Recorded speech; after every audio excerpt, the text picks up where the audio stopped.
ओम श्री गणेशाय नमः। भरत प्रेम ते समय जस रामा तस कही सकई न से सुसिया रामा कबई अगम जिमि ब्रह्म सुख रामा अह मम मलिन जने सुसिया रामा दीन दयाल विरद संभारे हरौ नाथ मम संकट भारी। अर्थात भरत जी का उस समय जैसा प्रेम था वह शेष जी भी नहीं कह सकते। कवि के लिए तो वह वैसा ही अगम है जैसा अहंता और ममता से मलिन मनुष्यों के लिए ब्रह्मानंद। सकल स्नेह शिथिल रघुवर के गए कोस दुई दिन कर ढर के जलु थलु देखी बसे निसि बीते कीन गवन रघुनाथ प्रीते। अर्थात सब लोग श्री रामचंद्र जी के प्रेम की मारे शिथिल होने के कारण सूर्यास्त होने तक दिन भर में 2 ही कोस चल पाए और जल स्थल का सुपास देखकर रात को वहीं बिना खाए पिए ही रह गए। रात बीतने पर श्री रघुनाथ जी के प्रेमी भरत जी ने आगे गमन किया। उहाँ राम रजनी अविशेषा जागे सिए सपने अस देखा सहित समाज भरत जनु आए नाथ वियोग ताप तन ताए। अर्थात उधर श्री रामचंद्र जी रात शेष रहते ही जागे। रात को सीता जी ने ऐसा स्वप्न देखा जिसे वे श्री राम जी को सुनाने लगी। मानो समाज सहित भरत जी यहाँ आए हैं, प्रभु के वियोग की अग्नि से उनका शरीर संतप्त है। सकल मलिन मन दीन दुखारी देखी सासुआनी अनुहारी सुनी से सपन भरे जल लोचन भये सोच बस सोच विमोचन। अर्थात सभी लोग मन में उदास दीन और दुखी हैं। सासुओं को दूसरी ही सूरत में देखा। सीता जी का स्वप्न सुनकर श्री रामचंद्र जी के नेत्रों में जल भराया और सबको सोच से छुड़ा देने वाले प्रभु स्वयं लीला से सोच के बस हो गए। लखन सपन यह नीक न होई कठिन कुचाह सुनाए कोई यस कही बंधु समेत नहाने पूजी पुरारी साधु सन माने। अर्थात और बोले, लक्ष्मण यह स्वप्न अच्छा नहीं है, कोई भीषण कुसमाचार बहुत ही बुरी खबर सुनावेगा। ऐसा कहकर उन्होंने भाई सहित स्नान किया और त्रिपुरारी महादेव जी का पूजन करके साधुओं का सम्मान किया। सन्निमानी सुर मुनि बंदी बैठे उतर दिशि देखत भय नभ दूरी खग मृग भूरि भागे बिकल प्रभु आश्रम गए तुलसी उठे अब लोकी कारनु काह चित सचकित रहे सब समाचार की रात को लही आए ते अवसर कहे। अर्थात देवताओं का सम्मान पूजन और मुनियों की वंदना करके श्री रामचंद्र जी बैठ गए और उत्तर दिशा की ओर देखने लगे। आकाश में धूल छा रही है, बहुत से पक्षी और पशु व्याकुल होकर भागे हुए प्रभु के आश्रम को आ रहे हैं। तुलसीदास जी कहते हैं कि प्रभु श्री रामचंद्र जी यह देखकर उठे और सोचने लगे कि क्या कारण है। वे चित्त में आश्चर्य युक्त हो गए। उसी समय कोल भीलों ने आकर सब समाचार कहे। सुनत सुमंगल बैन सिया रामा मन प्रमोद तन पुलक भर रामा शरद सरोरो नैन सिया रामा तुलसी भरे स्नेह जल रामा दीन दयाल विरद संभारे हरौ नाथ मम संकट भारी। अर्थात तुलसीदास जी कहते हैं कि सुंदर मंगल वचन सुनते ही श्री रामचंद्र जी के मन में बड़ा आनंद हुआ। शरीर में पुलकावली छा गई और शरद ऋतु के कमल के समान नेत्र प्रेम अश्रुओं से भर गए। बहुरी सोच बस भेसिय रवनु कारण कवन भरत आगवनु एक आयस कहा बहुरी सैन्य संग चतुरंग न थोरी। अर्थात सीतापति श्री रामचंद्र जी पुनः सोच के बस हो गए कि भरत के आने का क्या कारण है। फिर एक ने आकर ऐसा कहा कि उनके साथ में बड़ी भारी चतुरंगणी सेना भी है। सो सुनि रामई भाति सोचू इति पितु बचे इति बंधु सकोचू भरत स्वभाव समझी मन माही प्रभु चित हित स्थिति पावत नाही। अर्थात यह सुनकर श्री रामचंद्र जी को अत्यंत सोच हुआ। इधर तो पिता के वचन और इधर भाई भरत जी का संकोच। भरत जी के स्वभाव को मन में समझकर तो प्रभु श्री रामचंद्र जी चित्त को ठहराने के लिए कोई स्थान ही नहीं पाते हैं। समाधान तब भाई जाने भरत कहे महु साधु सयाने लखन लखे प्रभु हृदय खभारू कहते समय समय नीति विचारू। अर्थात तब यह जानकर समाधान हो गया कि भरत साधु और सयाने हैं तथा मेरे कहने में आज्ञाकारी हैं। लक्ष्मण जी ने देखा कि प्रभु श्री राम जी के हृदय में चिंता है तो वे समय के अनुसार अपना नीति युक्त विचार कहने लगे। बिन पूछे कछु कहूँ गुसाई सेवक समय न ढीठ ढिठाई तुम सर्वज्ञ शिरोमणि स्वामी आपनि समझ कहूँ अनुगामी। अर्थात हे स्वामी, आपके बिना ही पूछे मैं कुछ कहता हूँ।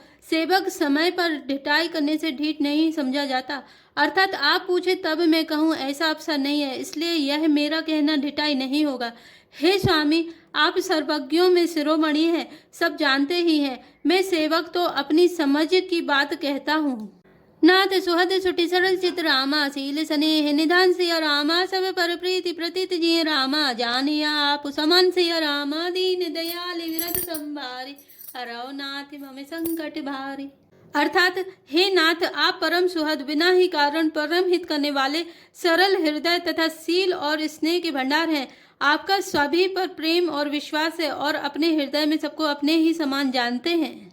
विषय जीव पाई प्रभुताई, मूढ़ मोह बस होई जनाई, भरतु नीति रत साधु सुजाना, प्रभु पद प्रेम सकल जगु जाना।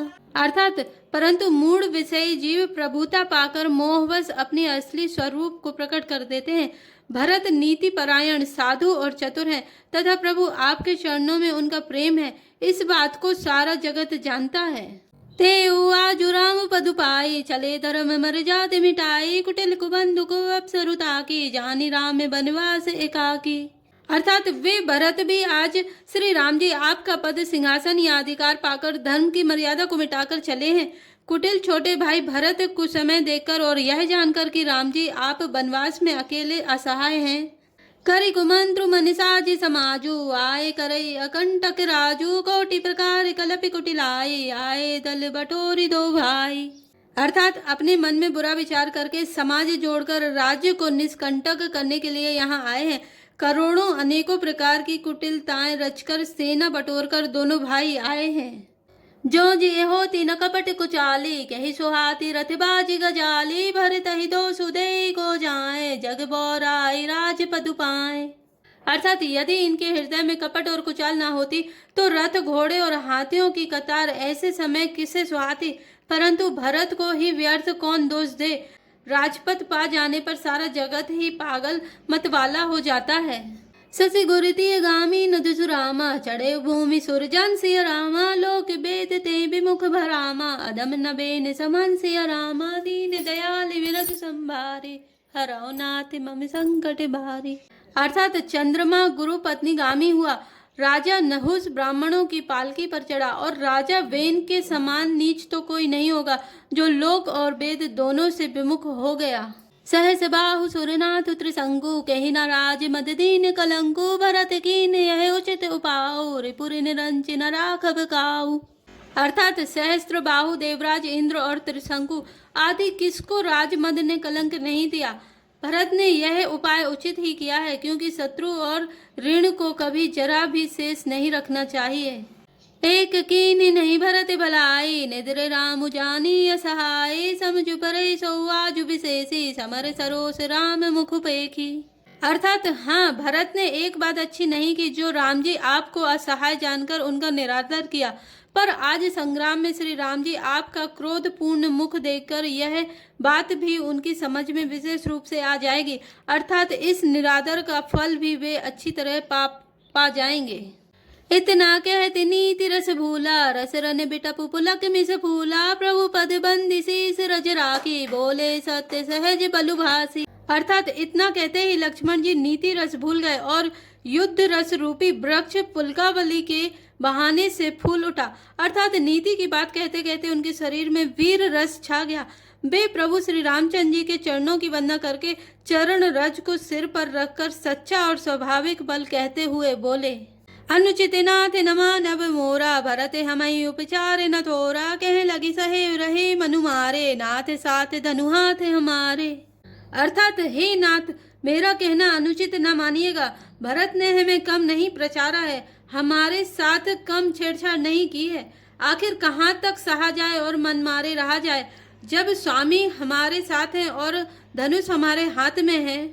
छत्र जाति रघुकुल जन्मु रामा, राम अनुग जगु जान सिया रामा, लात हमारे चढ़त सिर रामा, नीच को दूरी समान सिया रामा, दीन दयाल विरध संभारे, हरौ नाथ मम संकट भारी। अर्थात क्षत्रिय जाति रघुकुल में जन्म और फिर मैं श्री राम जी आपका अनुगामी सेवक हूँ, यह जगत जानता है। फिर भला कैसे सहा जाए।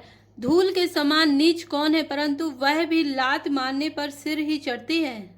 उठी कर जोरी रजा यसु मांगा, मनहु वीर रस सोबत जागा, बांधी जटा सिर कसी कटि भाथा, साजी सरास अनुसाय कुहाथा। अर्थात यों कहकर लक्ष्मण जी ने उठकर हाथ जोड़कर आज्ञा मांगी। मानो वीर रस सोते से जाग उठा हो। सिर पर जटा बांधकर, कमर में तरकस कसकर और धनुष को सजकर तथा बाण को हाथ में लेकर कहा, आजु राम सेवक जसु लेऊ, भरतई समर सिखा बनु देऊ, राम निरादर कर फल पाई, सो बहु समर सेज दो भाई। अर्थात आज मैं श्री राम आपका सेवक होने का यश लूं और भरत को संग्राम में शिक्षा दूं। श्री रामचंद्र जी आपके निरादर का फल पाकर दोनों भाई भरत शत्रुघ्न रणसैया पर सोवे। आई बना भले सकल समाजू, प्रकट करऊं रिस पाछिले आजू, जिमि करिनी करे दलई मृग राजू, ले लपेटी लवा जिमि बाजू। अर्थात अच्छा हुआ जो सारा समाज आकर एकत्र हो गया। आज मैं पिछला सब क्रोध प्रकट करूंगा। जैसे सिंह हाथियों के झुंड को कुचल डालता है और बाज जैसे लवे को लपेट में ले लेता है, तैसे ही भर तैसे ही निसमेता, सानुज निधरि निपातऊ खेता, जो सहाय कर शंकरु आई, तो मारऊ रन राम दुहाई। अर्थात वैसे ही भरत को सेना समेत और छोटे भाई सहित तिरस्कार करके मैदान में पछाड़ूंगा। यदि शंकर जी भी आकर उनकी सहायता करें तो भी मुझे राम जी की सौगंध है, मैं उन्हें युद्ध में अवश्य मार डालूंगा, छोड़ूंगा नहीं। अति सरोस माखे लखनु रामा, लखि सुनि सपथ प्रभान सिया रामा, सब लोकपति रामा, चाहते भपरि भगवान सिया रामा, दीन दयाल विरधु संभारी, हरौ नाथ मम संकट भारी। अर्थात लक्ष्मण जी को अत्यंत क्रोध से तमतमाया हुआ देखकर और उनकी प्रामाणिक सत्य सौगंध सुनकर सब लोग भयभीत हो जाते हैं और लोकपाल घबराकर भागना चाहते हैं। जय श्री राम, जय जय हनुमान।